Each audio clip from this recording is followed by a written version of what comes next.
Buenas tardes a todos y a todas, espero se encuentren muy bien. En esta nueva videoclase vamos a continuar desarrollando los conceptos de la unidad número 5, que puntualmente desarrollan los modelos psicoterapéuticos en la psicología cognitiva. Puntualmente en esta clase vamos a abordar el tema de los pensamientos automáticos, pero para poder dar un encuadre adecuado a este concepto, vamos a retomar algunas conceptualizaciones que ya desarrollamos en clases anteriores, pero en esta oportunidad las vamos a ir retomando a modo de repaso. En primer lugar, vamos a recordar el modelo cognitivo. Recordemos que el modelo cognitivo, en el modelo cognitivo, el terapeuta continuamente va conceptualizando y reformulando los problemas del paciente, porque básicamente la construcción que debe realizar es una construcción que relaciona los problemas del paciente o el problema del paciente de forma conjunta con la relación que se establece entre esa situación o situaciones problemáticas, los pensamientos, las emociones y el comportamiento. Ahora bien, vamos a retomar un poco qué cuestiones se ponen en juego, ¿sí? Frente a una situación problemática que se trabaja en la consulta terapéutica. Una persona en su vida cotidiana se encuentra frente a una situación determinada en su vida. Sobre esa percepción influyen creencias implícitas que son o que pueden ser centrales e intermedias, y que estas creencias las tiene una persona y se expresan a través de los pensamientos automáticos. Entonces, digamos, el contenido de un pensamiento automático tiene que ver justamente con la expresión de creencias centrales e intermedias. Como les venía diciendo, estos temas ya fueron relacionados puntualmente, por eso vamos haciendo una especie de recorrido a modo de recordatorio o de repaso. A su vez, los pensamientos automáticos inciden sobre las emociones, el comportamiento o conducta, y a veces se presentan respuestas fisiológicas. Entonces aparece otra vez este cuadro, que lo volvemos a retomar, donde hay una creencia central, una creencia intermedia, una situación en la cual genera un pensamiento automático que tiene, digamos, en esta conformación, creencias centrales, intermedias y por ende una emoción.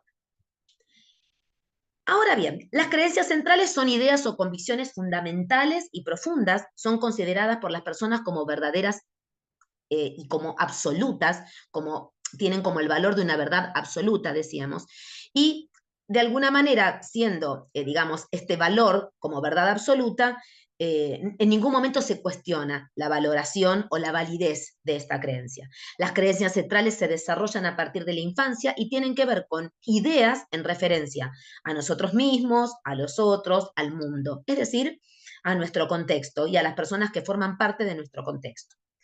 Volvemos a traer este ejemplo: una persona frente a una situación determinada piensa que no podrá resolverla o no llegará a tiempo, por ejemplo, con un trabajo que tiene un plazo determinado para poder finalizarlo, y posiblemente tenga la creencia de no ser capaz, de no tener la velocidad suficiente, de no tener la autonomía, de no contar, digamos, con la organización que necesitaba, etcétera, etcétera.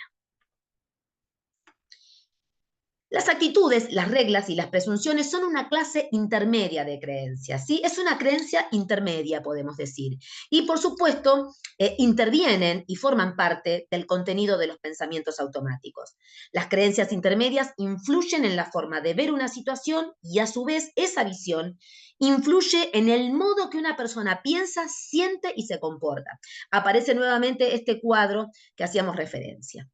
Las personas desde los primeros años de vida interactuamos con otros, en primer lugar, por supuesto, la familia y con nuestro entorno, y justamente nos adaptamos a diferentes situaciones que generan aprendizajes y de esta manera se va constituyendo, las creencias centrales y las creencias intermedias. Ahora bien, las creencias centrales y las intermedias pueden ser funcionales o disfuncionales, es decir, que podemos decir que se clasifican. Las funcionales son aquellas que generan bienestar y una fuente de satisfacción o de placer, que generan bienestar en la persona, mientras que las disfuncionales constituyen una fuente de malestar e insatisfacción. Las creencias disfuncionales en terapia cognitiva pueden ser desaprendidas, ¿sí? Pueden resignificarse de alguna manera y justamente parte del proceso terapéutico tiene que ver con esto, ¿sí? Y por supuesto, esto de ser desaprendidas tienen que ver con justamente dar lugar a creencias funcionales, ¿no? A este proceso de aprendizaje. Las creencias intermedias tienen un lugar entre las creencias centrales y los pensamientos automáticos. Lo que vamos haciendo justamente es ir como realizando un recorrido más quizás, digamos, ligero, porque bueno, estos temas, como les decimos, se vienen ya desarrollando, pero me parece importante como retomarlo para encuadrar, digamos, el contenido del pensamiento automático. Entonces, nos encontramos que un pensamiento automático es un pensamiento que está conformado en su contenido por estas creencias centrales y estas creencias intermedias. Ahora bien, si nosotros queremos definir, ahí está, vamos a pasar a la siguiente filmina si me lo deja, ¿qué son los pensamientos automáticos de manera más específica? Vamos a decir que el autor en la bibliografía expresa lo siguiente: los pensamientos automáticos son palabras e imágenes que pasan por la mente de la persona. Son específicos para cada situación y se considera que constituyen el nivel más superficial de la cognición. A veces se presentan en forma de imagen, a veces se presentan en forma de palabras y muchas veces de manera combinada. El modelo cognitivo afirma que la interpretación que se realiza es sobre no la situación en sí misma, sino justamente lo que se va a interpretar o se va a tratar de identificar, para decirlo de manera más adecuada, es la interpretación que realiza el paciente sobre esa situación. Es decir, el modelo cognitivo afirma que la interpretación que se realiza sobre una situación generalmente se expresa en forma de pensamiento automático y ellos son los que van a influir sobre las emociones, los comportamientos y la respuesta fisiológica subsiguiente. Por eso es importante, y ahora lo vamos a ver a la brevedad, la importancia de que justamente el paciente pueda identificar estos pensamientos automáticos, pueda comprenderlos y de esa manera realizar este proceso terapéutico a modo de aprendizaje donde el paciente pueda, digamos, dar una respuesta adaptativa más eficiente y que le genere bienestar frente a una situación determinada. Las características de los pensamientos automáticos se expresan en todas las personas, es decir, es una experiencia común a todas las personas y no suceden solamente en las personas con trastornos psicológicos. La diferencia entre una persona que no tiene un trastorno psicológico y una que sí es que en una persona con trastornos psicológicos estos pensamientos generan malestar y por eso se requiere o se necesita o se demanda la consulta. Generalmente las personas no tienen registros, no tenemos registros de estos pensamientos. Es decir, no tenemos conciencia de ellos, pero sí podemos percibir y podemos padecer de alguna manera la emoción que se genera como consecuencia de ese pensamiento. Surgen de forma espontánea, son breves y generalmente no tenemos demasiado registro de ellos, volvemos a repetirlos, son más conscientes la emoción que genera o que vivenciamos frente a ese pensamiento y recordemos nuevamente que pueden tener la forma de imagen, de palabra o ambas. ¿Cómo se clasifican los pensamientos automáticos? Los pensamientos automáticos se clasifican en tres. El primero, que son los distorsionados. Estos pensamientos están distorsionados de forma total en su contenido. Y aunque en la vida del paciente, ¿no? Y en la situación del paciente se perciba claramente que hay una evidencia de que hay una distorsión sobre ese pensamiento en comparación con la realidad, estos pensamientos se hacen patente y se expresan en la vida del paciente, ¿sí?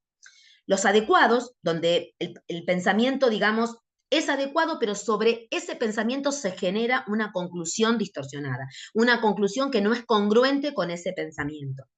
Y por último, los pensamientos automáticos que son correctos, pero que lo que generan es una situación de malestar, una emoción no conveniente. Por ejemplo, decía el texto, si tengo que ponerme a estudiar muchísima bibliografía o tengo que hacer un trabajo muy extenso, ¿no?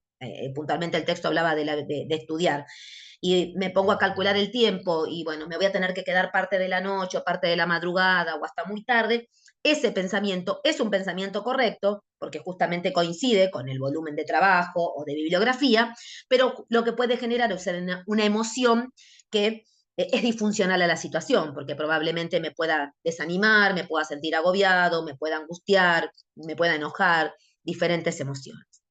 Los pensamientos automáticos se pueden evaluar según la validez y la utilidad frente a esa situación y a ese paciente.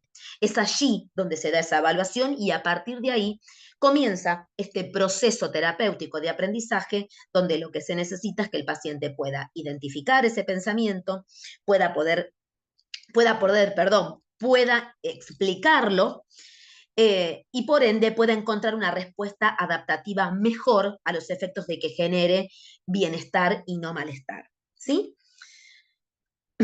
Los pensamientos automáticos se pueden evaluar, como dijimos, según su validez y utilidad frente a una situación dada. Y habitualmente las personas se aceptan en términos de estos pensamientos a modo de verdades y no se sucede, digamos, este momento de reflexión en cuanto a la validez y la utilidad del pensamiento frente a esa situación dada.